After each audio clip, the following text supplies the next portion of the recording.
Imagine a massive ransomware attack hits your company.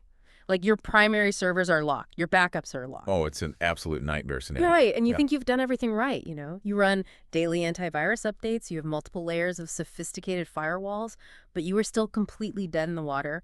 Why? Because you didn't have a physical air gap. Exactly. And that's exactly the kind of high-stakes, real-world scenario you have to understand. So today we are going deep into the exact technical concepts and assessment criteria you need to master to pass the H19308 exam. Yeah, for those of you gearing up for the H19308, it really helps to just know the terrain before you walk into the room. Right. You are looking at a 90-minute written examination. It consists of 60 questions total, and that spans single answer, multiple answer, and true or false formats. And what's the magic number to pass? To walk out with a passing grade, you need to score at least 600 out of the 1,000 total points. Okay, 600. Well, our mission on this deep dive is to get you way past that 600-point mark. Definitely. We are doing a step-by-step, question-by-question analysis of 10 practice questions today. I'm going to read you the full text of every single question, along with all 4 options, A, B, C, and D. But, we aren't just going to read the answers and move on. No, we're going to dissect the problem-solving logic. We want you to truly understand the core enterprise storage concepts underneath these questions. Because knowing why the wrong answers are wrong, that is your secret weapon. If you understand the underlying mechanism, the exam can throw any scenario at you and you'll be totally fine. Totally. So let's start with Section 1, the foundations of scale. Before we get into specific workloads, we have to understand the physical hardware architecture that separates, massive enterprise storage from standard IT setups. Right, the real heavy iron. Yeah, so let's look at how the exam tests this. Question 1 asks, what is a distinguishing architectural feature that differentiates enterprise-class high-end storage systems from entry-level storage systems? Okay, let's hear the options. Option A, the ability to use Internet Small Computer Systems interface for host connectivity. Option B, the reliance on a single dual controller enclosure for all data processing. Huh? Option C, the capability to scale out to a large number of interconnected controllers with a shared global cache. And option D, the inclusion of basic graphical user interface management software. All right, so where does your head go first? Looking at these, I feel like I can eliminate D right away. I mean, even my cheap home Wi-Fi router has a basic graphical user interface, You absolutely can. A GUI does not define high-end storage at all. Okay, good.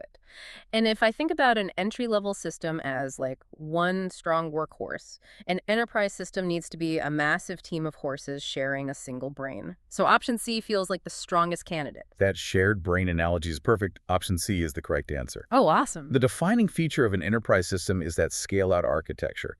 You have multiple interconnected controllers that all share a global cache. So they all know what the others are doing. Exactly. By pooling that memory, the workloads are dynamically balanced across the entire system. No single controller ever gets overwhelmed. Which explains why option B fails completely. Right. Option B is the literal definition of entry-level storage. A single dual controller enclosure gives you a hard, inescapable ceiling on performance. You just run out of juice. Precisely.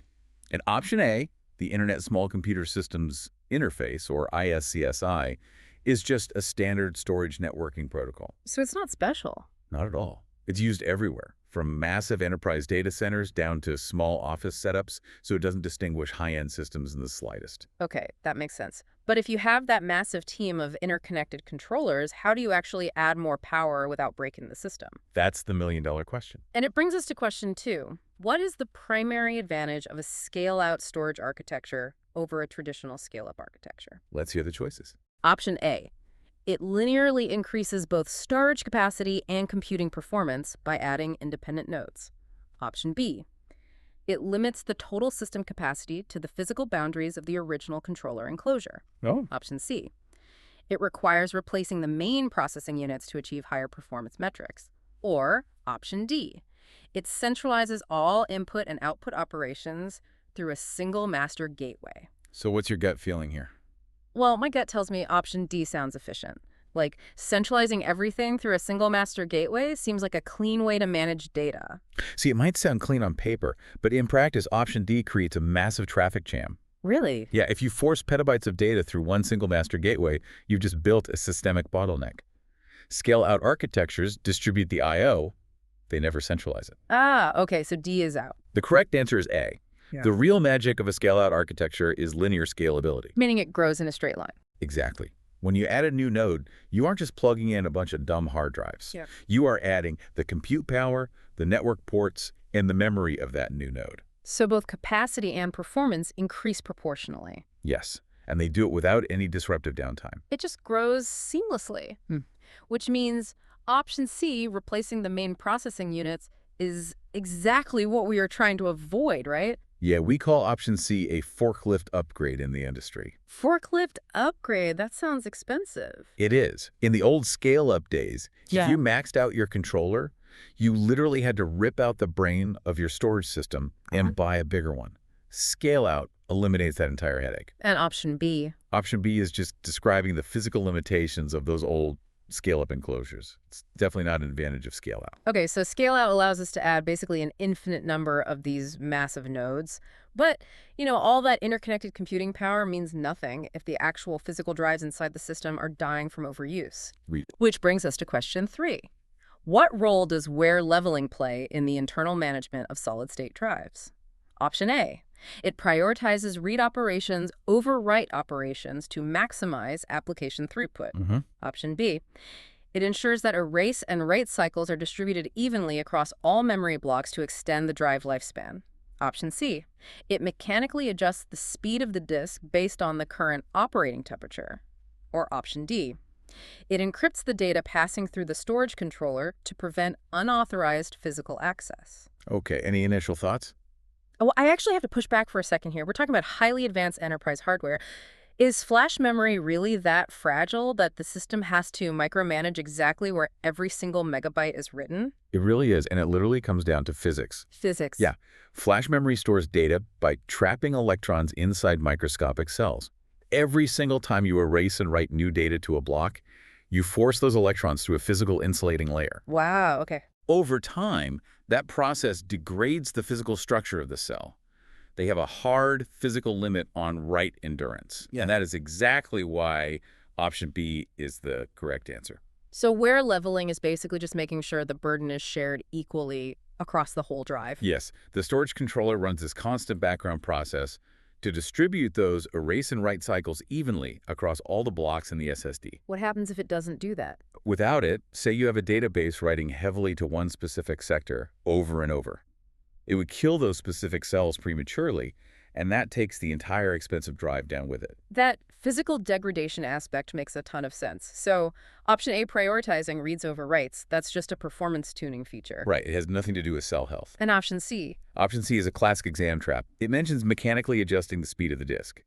But SSD stands for solid-state drive. Oh, they have no moving parts. Exactly. There is zero physical disk spinning inside, so you physically can't mechanically adjust its speed. Tricky. And option D? Encryption is vital for security, obviously, but it's completely independent of managing the physical health of the flash cells. Okay, moving on. Now that we understand the physical drives and how the hardware scales, we are moving to section 2, aligning storage to the workload. Because storage is definitely not one size fits all. Right. Different data demands fundamentally different node types. Let's look at question 4.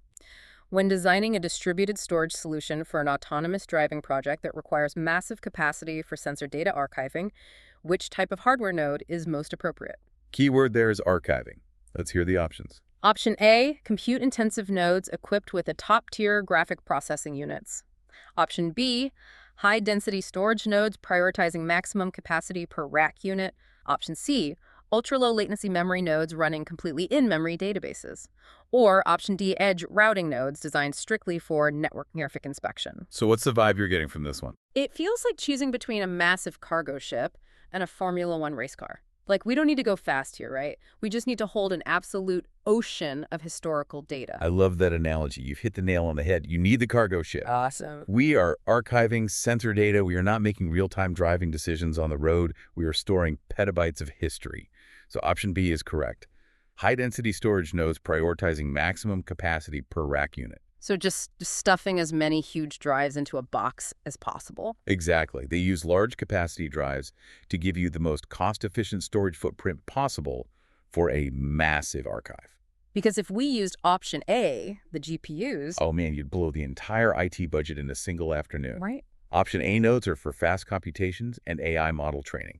That is massive overkill for just a cold archive. What about option C, the in-memory databases? Those are built for high-speed financial trading systems where literal microseconds matter. They are unimaginably expensive for simple storage. And option D. Edge routing nodes act like traffic cops. They inspect packets on the live network. They don't store data long-term at all. Okay, so archiving gets the high-density nodes. But what about the lifeblood of a company's active operations? The databases. Yes. Question 5 asks, which scenario is the most appropriate use case for a block-level storage area network? Option A. Creating a centralized repository for employees to collaboratively edit text documents. Okay. Option B. Delivering streaming video content directly to consumer mobile applications. Option C. Hosting the underlying data volumes for a high-transaction enterprise relational database. And option D. Archiving several petabytes of historical weather satellite imagery. This is a really fundamental concept for the H19308. What do you think? I'll be honest, if I have a team collaborating on documents, option A sounds like a job for the most structured, serious storage we have, which I assume is block storage. It's a really logical guess, but that actually brings up a crucial distinction in storage protocol. Oh, really? Yeah. If multiple employees are editing a document, you need the storage system itself to manage file locks so they don't overwrite each other's work. That requires file-level storage, like a standard NAS. I see. Block-level storage, which the question is explicitly asking about, is much lower level. It provides raw, unformatted chunks or blocks of disk directly to a server. Oh, so the application formats the storage itself. Exactly. And that raw access is why option C is the correct answer. The enterprise database. Yes.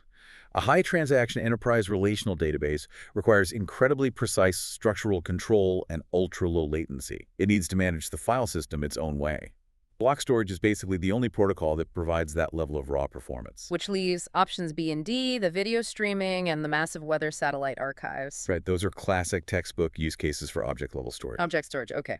Yeah, object storage uses a flat architecture with really rich metadata, making it perfect for retrieving massive, unstructured files like videos or images over the web.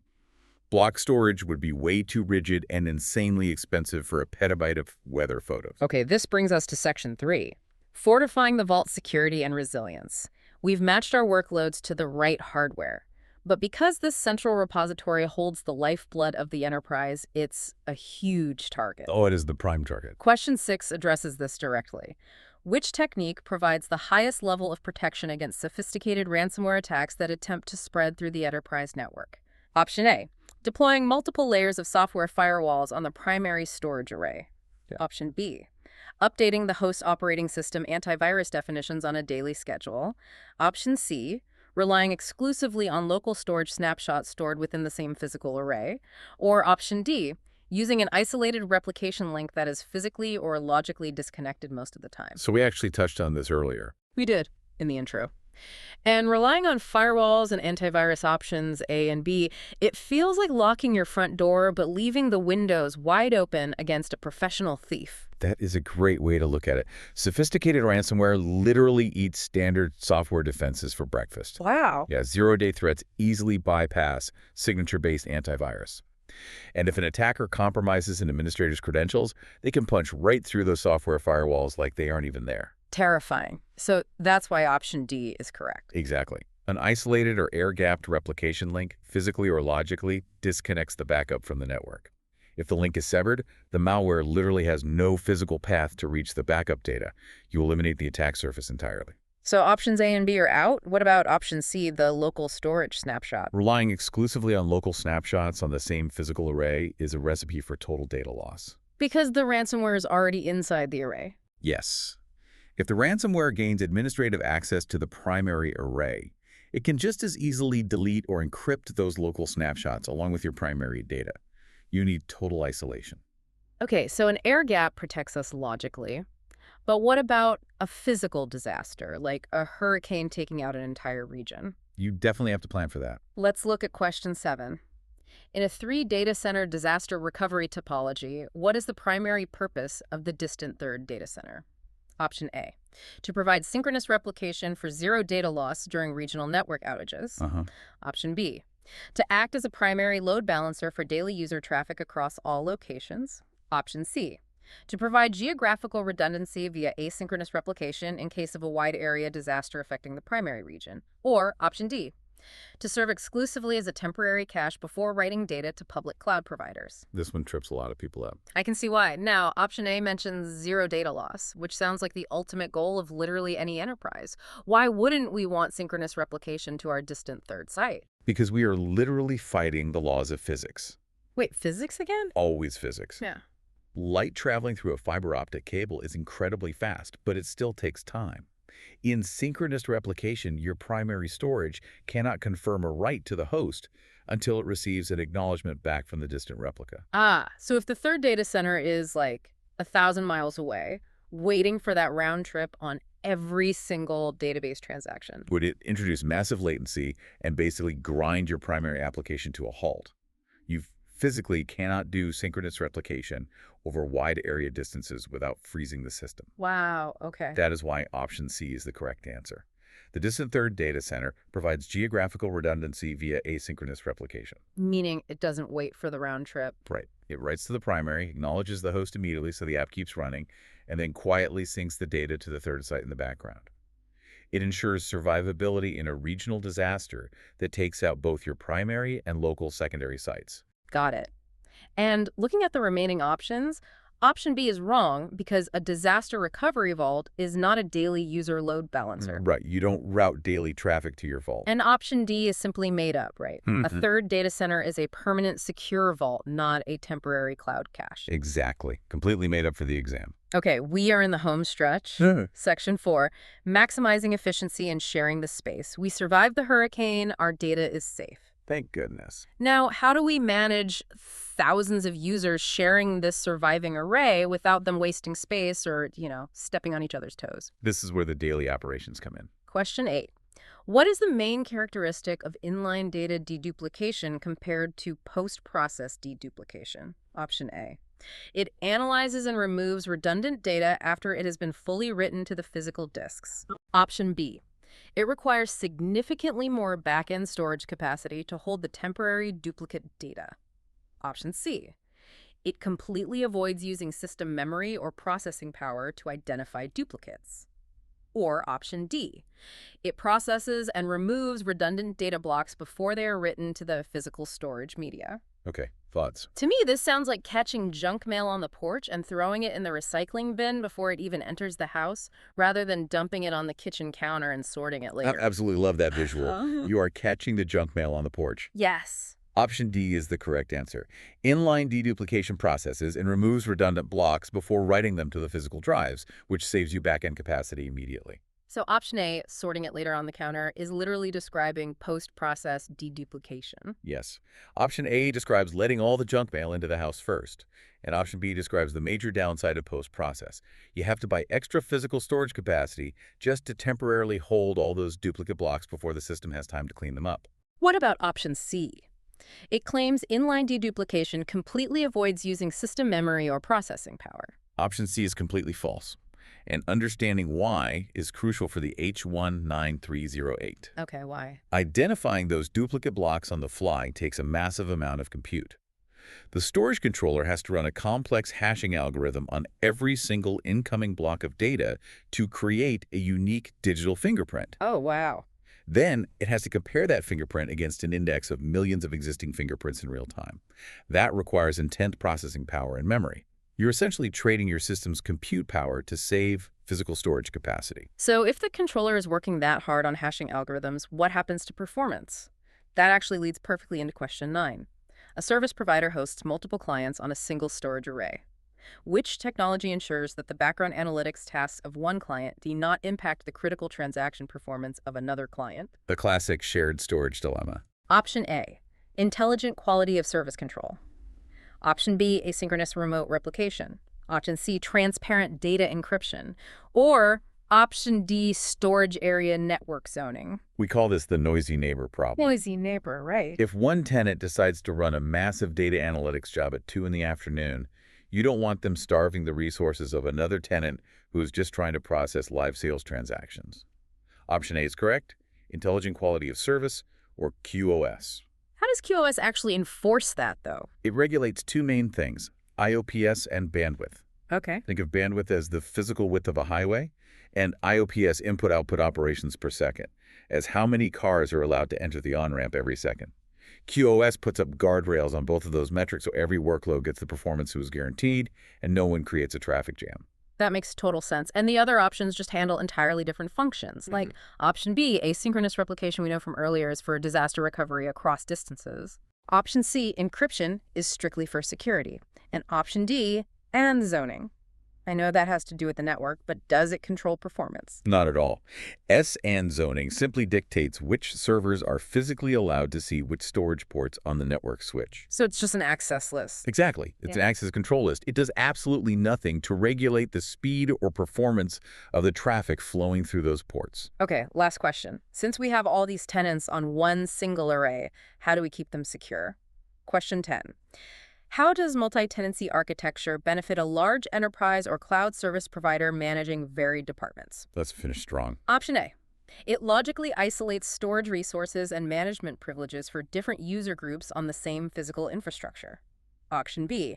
It requires each department to purchase and manage their own physically separate storage array. Option C. It merges all departmental data into a single open directory for universal access. Or option D. It restricts network access to a single physical port per department to guarantee security. All right, break it down. Knowing what we know now, option B is just the old, incredibly expensive way of doing things, right? Buying separate hardware for everyone. Exactly. Option B defeats the entire financial purpose of enterprise storage.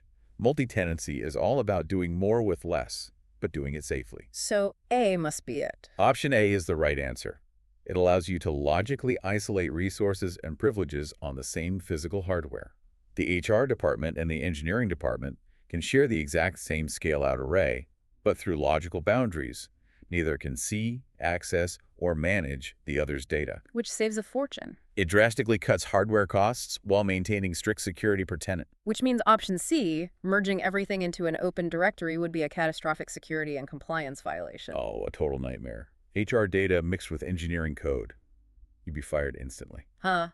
And option D, restricting access to a single physical port per department is just an arbitrary physical network limitation. Right. It provides no high availability, and it is certainly not a software architectural benefit of the storage system.